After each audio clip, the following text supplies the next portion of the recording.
Remain, revoke. Brexit is a joke. Remain, revoke. Brexit is a joke. The Liberal Democrats are starting to resonate with students again. It seems like only minutes ago that their youth share of the vote collapsed, following not just reneging on their promise to end tuition fees, but actually tripling them.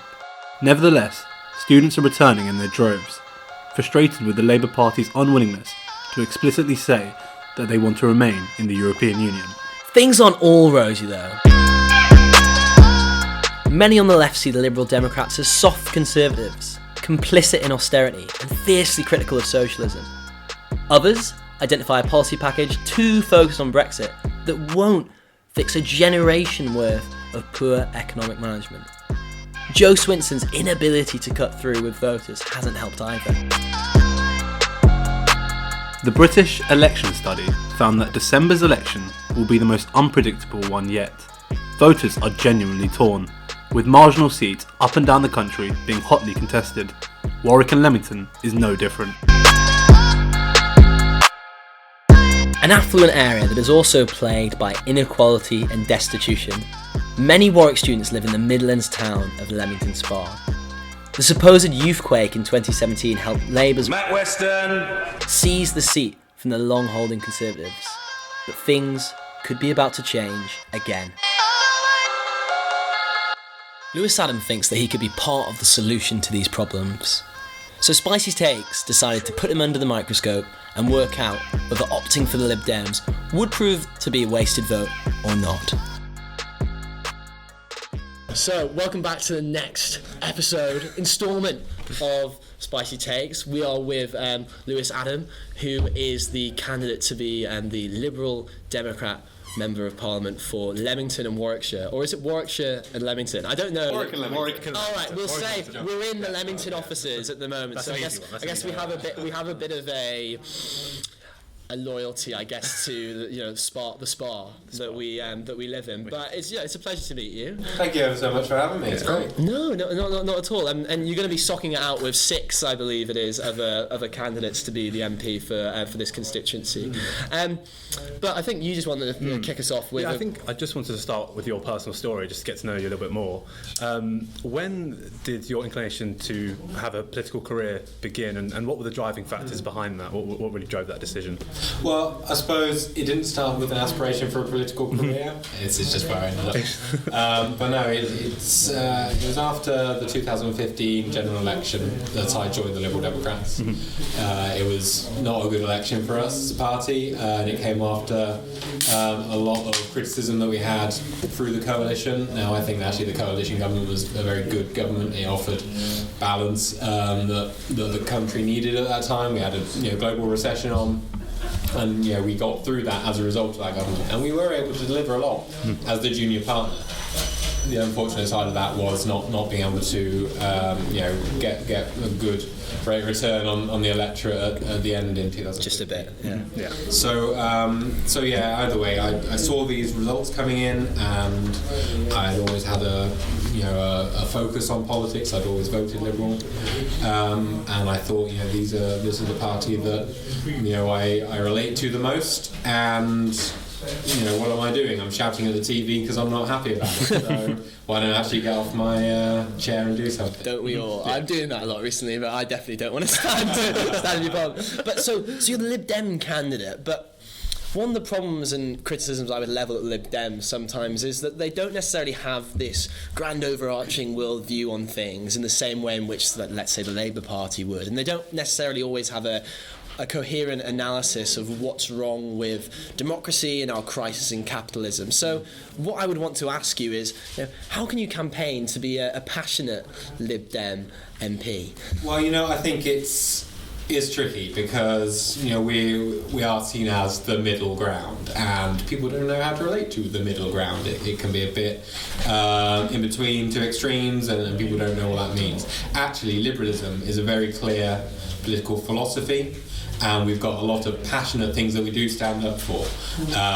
Electoral reform and fair democracy is a massive one, and it's something that I am passionate about, and I have been for a long time. It's one of the reasons I'm liberal instead of anything else. You look at the extremes that you're getting from the other parties, pushing out to the left and the right, respectively, and they're also dividing themselves. So these passions that they sort of espouse for their ideologies aren't working. They're dividing themselves and society, and that's an issue because people don't know how to relate to them anymore. Actually, what we offer is balance. We offer social benefit, but in a strong economy. We offer level-headedness and a social conscience. Those are things that are fundamental to liberalism, and it's fundamental to what I believe we can and have delivered in the past. So that's why I am a passionate Liberal Democrat. I'm a passionate Remainer, and the times are gone where we're the washing middle ground. We're now front and centre of British politics. And the other side of that is we're not just looking at things in terms of left and right. We're now at the point where politics is seen in terms of open and closed, how that relates to people's lives, because actually Liberals stand up for personal freedoms. That's about being in an open society. You've got the Labour Party and the Conservatives.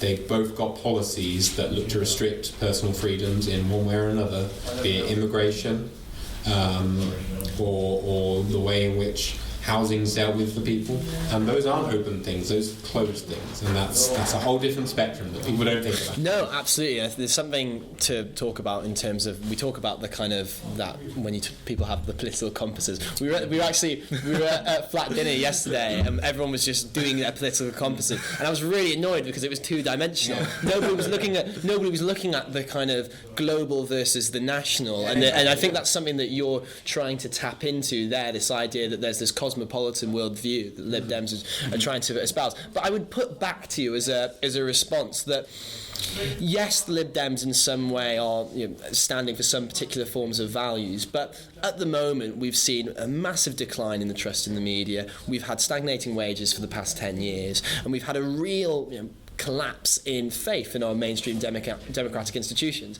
And a criticism you could lay at the feet of the Lib Dems is that they think, well, if we just pretended that, or went back, let's say, to 2016, we stopped Brexit, we revoked Article 50, then suddenly a lot of these problems would be solved. But actually there were all these problems there in the first place. That's why people voted Lib Dem. So what I'm curious to know is, what is the Lib Dem's analysis of why we are in that place that we are in? Sure. I mean, I suppose one thing I've spoken to people about before is our argument against Brexit, in the right argument, but it's the idea that what if the referendum in 2016 wasn't about whether we leave the EU? What if that referendum was, do we end austerity?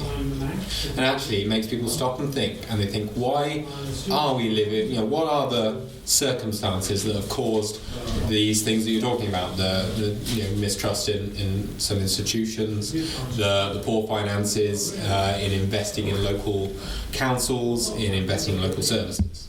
Now, fundamentally, these are things that the Conservative Party have delivered on.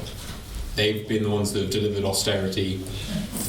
With the help of the Lib Dems. Well, yeah, but at the time we were going through a global recession. That needed dealing with, and we dealt with it as responsibly as we possibly could. There were decisions that are regrettable and definitely had an impact on people, but we had to react to the circumstances we were in. 5 years later, and when we got taken out of government, and look what happened. You had a huge cut in public services investment.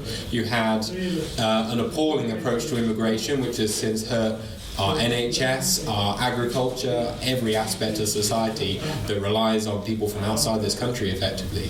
And that's then been continued. You look at the Windrush scandal.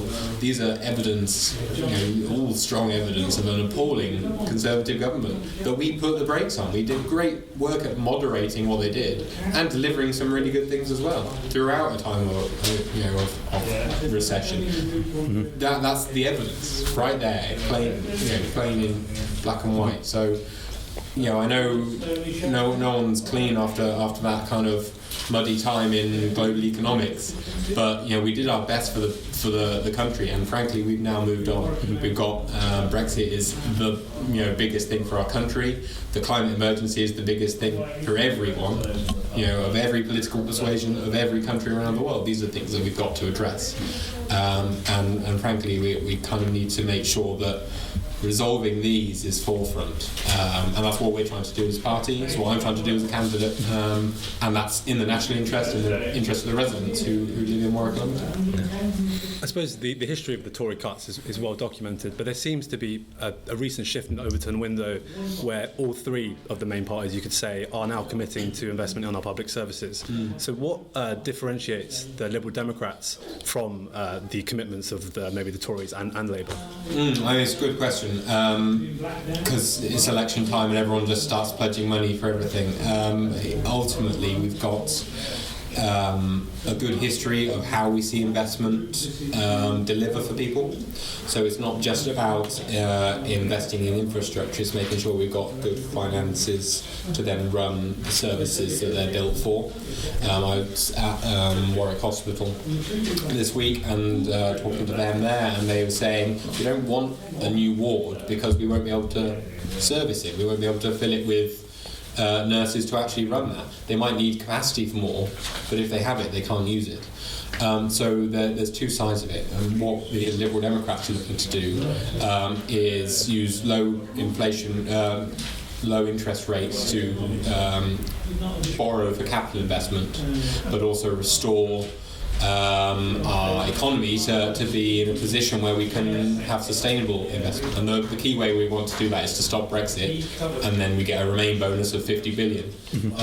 Potentially. You could say, I'd throw it back to you that is based on particular forecasts. It's not cut and dry that 50 billion. Sure, but it's a conservative forecast. It's looking at the lower end of it, and these are based on projections that have actually been borne out by business already.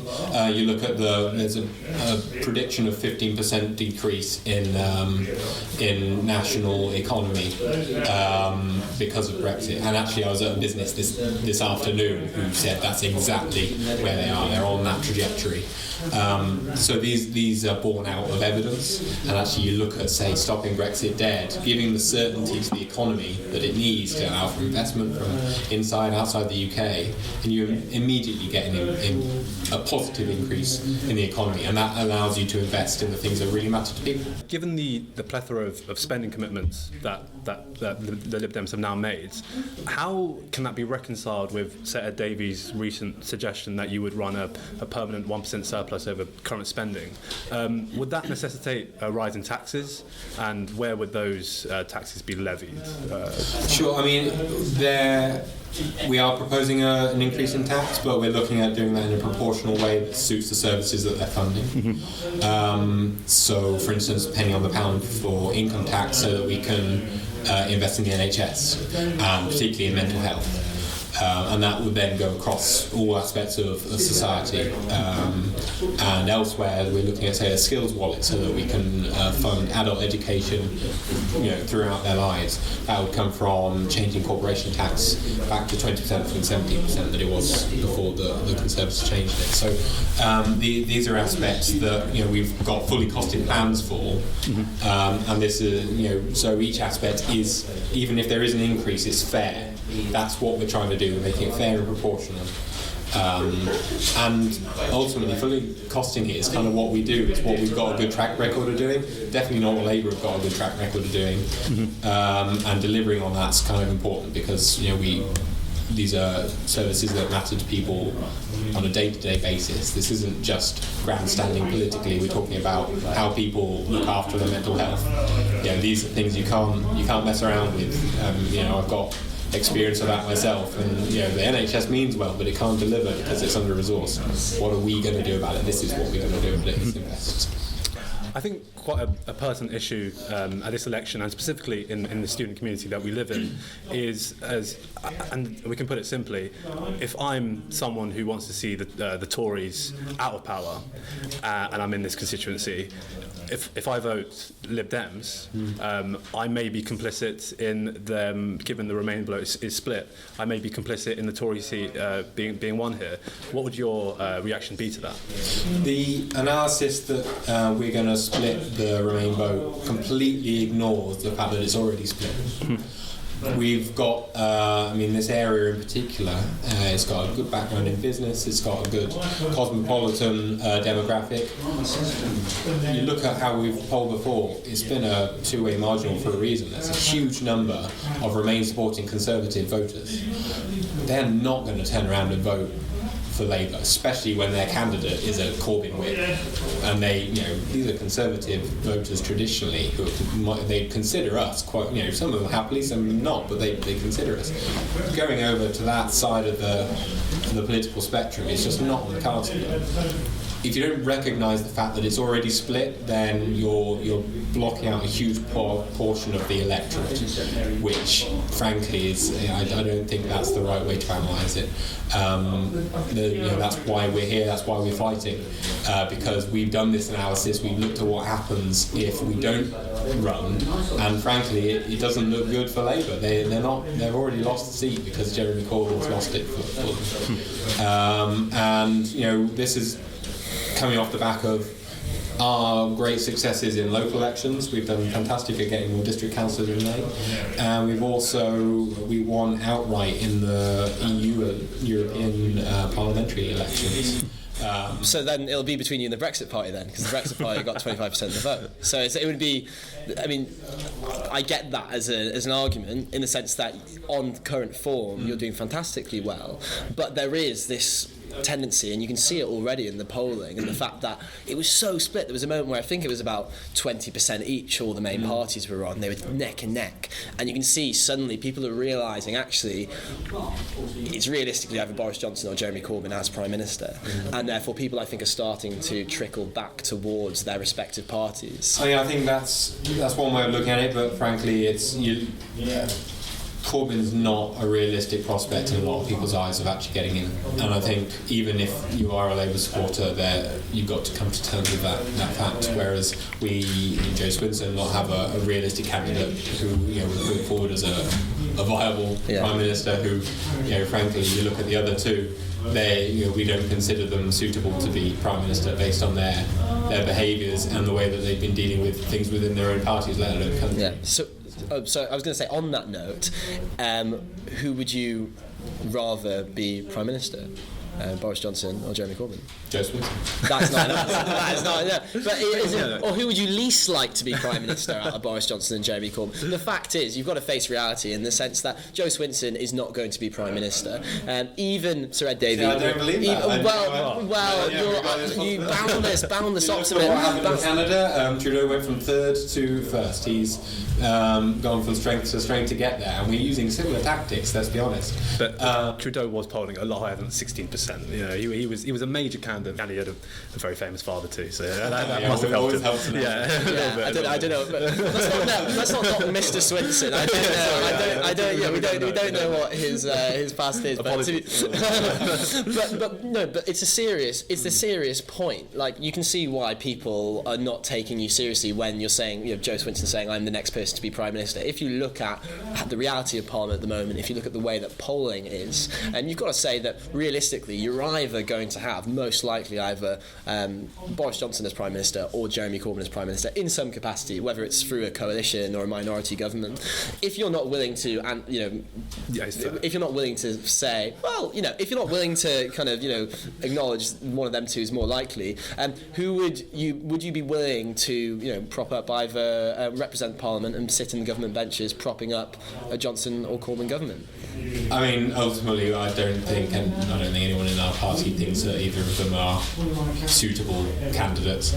How the next government is formed will depend on the number of MPs in each party, but we are not going to prop up either of those in there current capacities. Frankly, you look at because it's broader than just them as leaders as well. It's the culture behind each of those parties, their front benches, and you can say, what if this hypothetical Corbyn steps down and somebody else steps in, or Johnson steps down, somebody.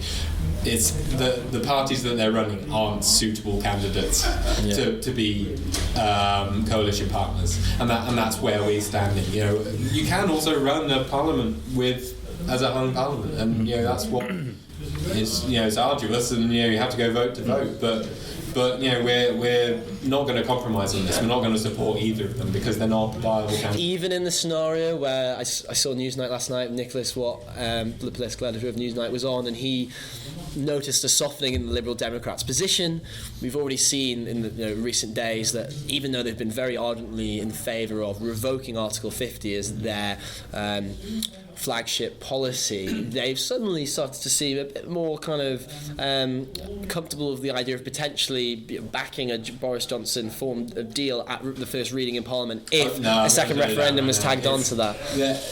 We're not going to support it. It's just not going to happen because it's absolutely the antithesis of what we've been fighting for the last 3+ years. But you want a second referendum, so there would be some form of deal on the referendum. Is what I'm saying. Would you be willing to support in some scenario where there's like you say a potentially a hung parliament and Boris Johnson goes to Jo Swinson? So essentially, what we do, we support having a people's vote because that's the thing that we have been fighting for and has always been our priority over a general election, I might add, as a more democratic way of resolving Brexit.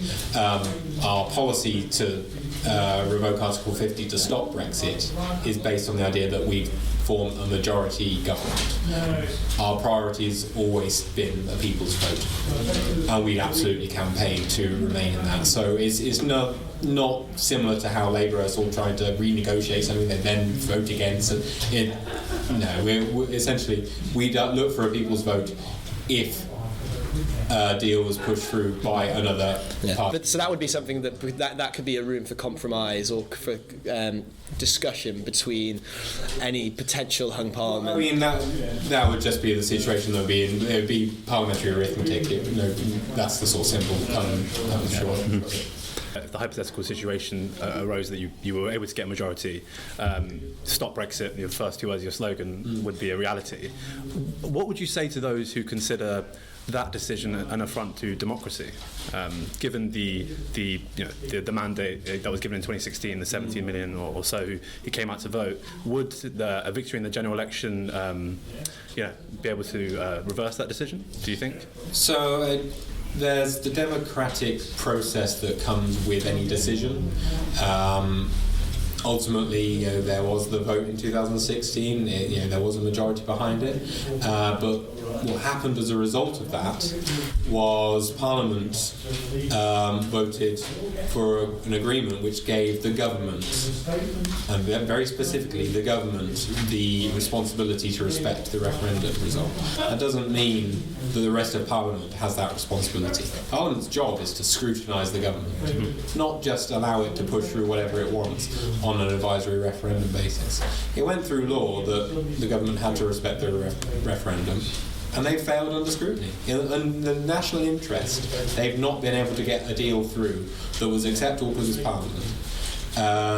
And frankly, I don't think they'll be able to get one through for any future Parliament. That's where our democratic mandate comes from, because the process is important. You can't just say, we decided something, go off and do it. I mean, that's clearly not worked. We're 3 years in, and we're still experiencing the uncertainty, the pain for business, the loss of members of staff of the NHS from EU background. So, there is always the potential for a democratic mandate, because democracy's live. It changes over time with the conditions. The conditions have changed since 2016, and and the vote we're having for the general election is evidence of that, and if we have a people's vote, that will be evidence of that as well. So that's where our mandate comes from. We've obviously talked a bit about Brexit and sort of globalism more broadly, but I want to move us back to maybe the domestic front. Something that matters a lot to students is the way in which our climate is being shaped. So I wanted to ask, why should we trust the Lib Dems to deal with climate systems breakdown? Well, I mean, first of all, we've got a good record on delivering green initiatives, on tackling climate change. That's in government and out of government. We set up the Green Investment Bank. We invested in renewables. These are things that have since been cut and scrapped by the Conservatives. And frankly, the question needs to be, how can anyone trust them? They're trying to frack across the UK, and I don't think there's any trust in them. I went through our manifesto recently to sort of swat up on policy, and every aspect of it includes having zero carbon targets. That's the economy, that's housing, that's transport, that's education. Every aspect of our manifesto includes addressing the climate emergency in every way possible. I would put back to you, though, that this is true, but the pledge is to get to net zero by 2045. There's a lot of people out there that will say that actually that's not good enough. 2030 is the target that we should be going for. That's what the Green Party have gone for. The Labour Party sort of can that, but we're kind of toying with the idea. Actually, I mean, we're trying to be realistic, but we also have grand targets for 2030. We're trying to cut, I think it's 80% of all greenhouse emissions net by 2030. That's a huge aspect. We're also looking to cut diesel and petrol cars by then, so we're only on renewable sources of hydrogen and electric. We're also looking at investing in infrastructure such as electrification and hydrogen powered trains. In Leamington alone, we've got the Chiltern line, which is still not electrified. These are things that need addressing now, and we can do that. It's got great Wi-Fi, though, to be fair. Yeah, very good Wi-Fi. Really Positive, right? Charging. Yeah, better than Virgin, but no, alas. And plug sockets. Whereas, it's always useful. Yeah, whereas actually, not to I need that going down to London. Yeah, well, fingers crossed. No, once again, I just want to maybe sort of shift the dial away from that again to more local issues. So obviously we've talked about kind of grander things, more abstract, but also things at the national. I'd like to talk about Leamington more broadly, and something that we were thinking was, what are the real key issues in Leamington? Maybe 3 or so issues that you think in Warwickshire and Leamington that need to be tackled. Strangely enough, I set up my priorities as a candidate quite a long time ago, because I've been in place trying to work out all these issues. I've been talking to people, listening to people, health professionals, people in all sorts of industries, lots of engineering around here. And actually my priorities came out as being incredibly similar to what the Lib Dems plan is, which is essentially investing in NHS and healthcare for mental health. That's front and centre, because it's something that has affected me. It affects millions of people, and in this constituency we need to be better at addressing that. Then affecting climate, because no matter where you live in the country, it's going to affect you, and it's the most important thing for any politician to deal with, and that's something I want to address locally as much as I can as nationally. And the other thing, which I think is particularly important to the Midlands and Warwick and Leamington, is education and how that feeds into industry. We've got some great industries around here. We've got gaming companies, we've got JLR, we've got National Grid, great big employers, and lots of smaller companies as well, like the one I work for outside of this. But these need to be able to tie into how education works. They need to be able to feed into education so that we know what skills to teach people. And education then needs to be able to adapt and be flexible, so that the the system isn't overstressing them with tests and teaching to the test. It's encouraging them to have better mental health and to learn skills that they're going to use in careers. So these are things that I think really matter to Warwick Leamington. They matter to me personally, and that's what I want to deliver on for the constituency. So you can see it's almost ubiquitous when you walk around Leamington that homelessness is something that it's rife. It's rife, really. What would you do in your hypothetical role as an MP here to help solve that crisis? Sure. I mean, I think ultimately it is one of funding. You look at how local councils have had their funding cut. I know as a district councillor, the funding's still decreasing now, and the sources of that are uncertain. They're the people who are on the front line of dealing with these issues, and they're critically underfunded. So that's where I think we need to invest in the first instance, and that allows for social care to be extended out to them, to the people who need it. But then you've also got wider problems. You've got the housing requirement for people. We are looking to invest in a house building scheme, making sure that there's a significant number of affordable housing projects within that. But it's also about making those proportional and sensitive to the areas. I don't want to see the green belt just cut up. It needs to be in appropriate sites with appropriate developments, and again with good zero carbon targets for those developments. I mean, these are things that affect people and can help people from any background, and those are the people we need to focus on and make sure. So I think it is one of funding, but it's also how you deliver that funding and what you do with it. Local councils are very well placed to do it, but we need to sort that out and make sure that they've got the money they need to run effectively.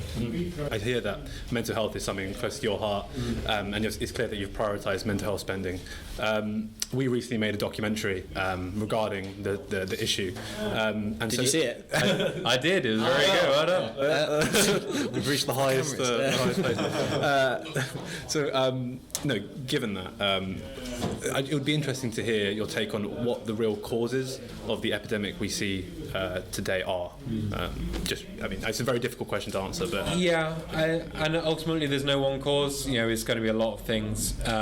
My experience of the health service who are there to help tackle this is that they mean well, but they just don't have the resource.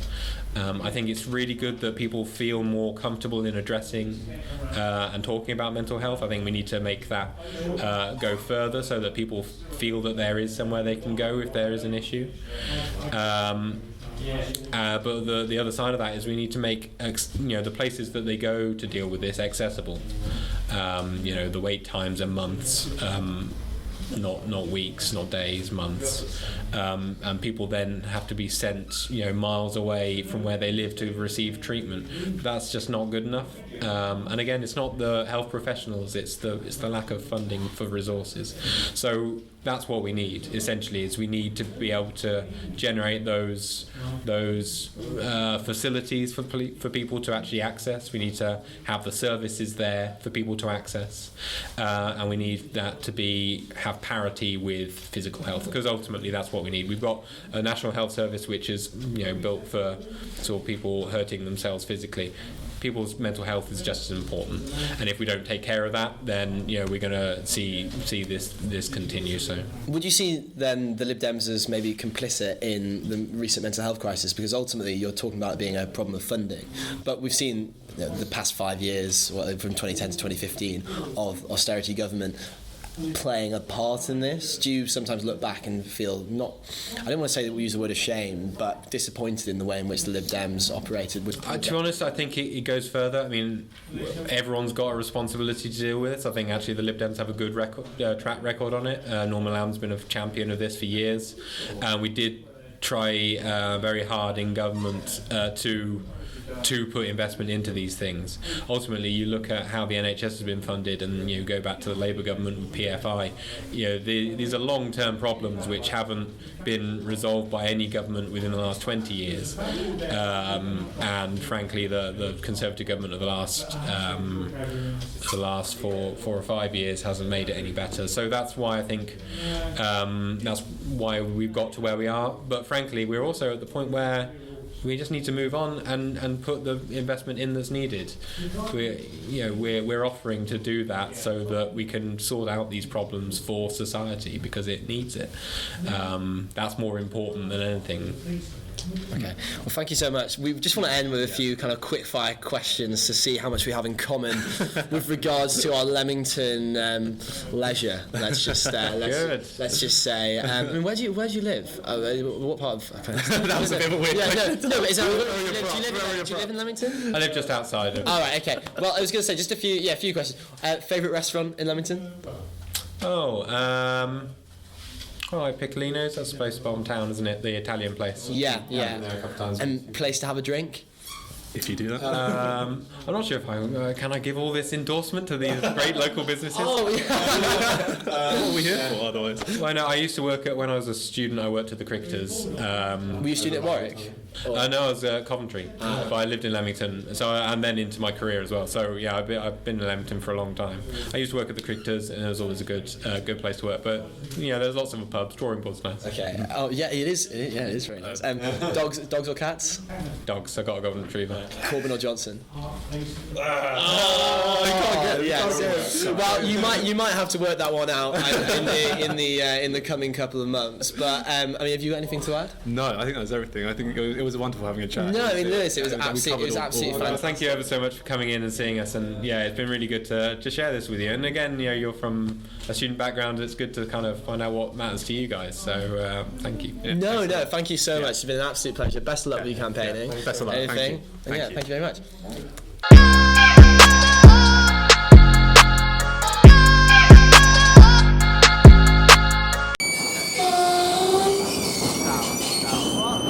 Oh, there we go. That's perfect. Is that good? Yeah, stay right there. That is perfect.